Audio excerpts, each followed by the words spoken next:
Sœur Shalom. Shalom. Merci encore pour ces belles moments que Dieu nous a donnés. Je suis votre frère Jonathan Demer, précisément en France.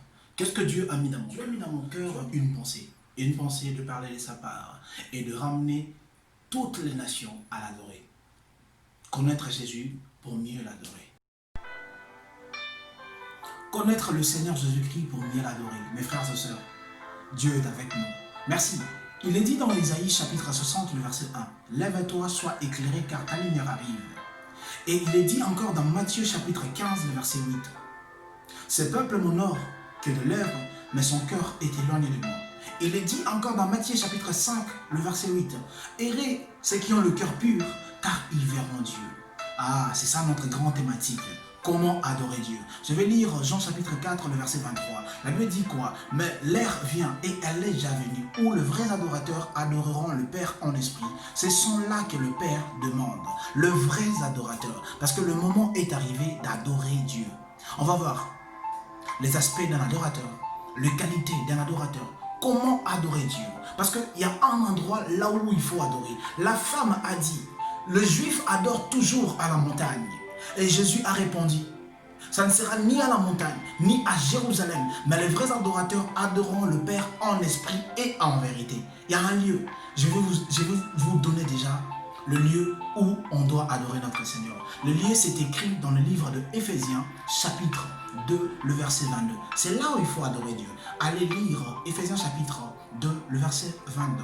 Qu'est-ce que le Seigneur attend de toi? Qu'est-ce que le Seigneur attend de moi? Qu'est-ce que le Seigneur attend de nous? Le Seigneur attend de nous un cœur pur, rempli d'amour pour avoir l'adoré. L'adoration contient dans notre cœur. Frères et sœurs, je mérite de dire, le moment est mal choisi. Parce que la Bible dit dans le livre de Timothée que dans les derniers jours, que les gens auront la démangeaison d'écouter les choses qui leur plaisent. Alors, nous, notre mission, c'est quoi? C'est d'adorer Dieu. Laissons les autres acheter des voitures. Laissons les autres trouver leur bonheur ici-bas.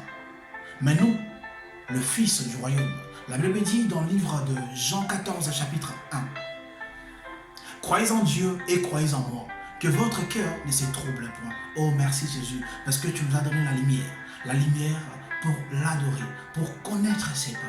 Mon frère, ma soeur, venez et on va décortiquer comment adorer le Seigneur Jésus-Christ. Toi qui m'écoutes, je te bénis. Je sais que tu es malade, je sais que tu as des difficultés, mais laisse d'abord toutes ces choses à côté.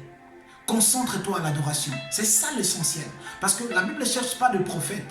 La Bible ne cherche non plus de serviteurs, mais la Bible cherche les adorateurs. Il est dit dans Jean chapitre 4, le verset 23. Je lis encore.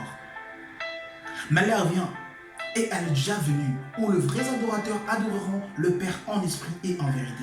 Car ce sont là les adorateurs que le Père demande.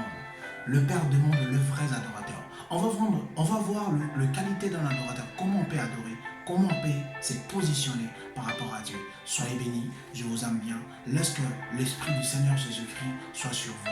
Que je ramène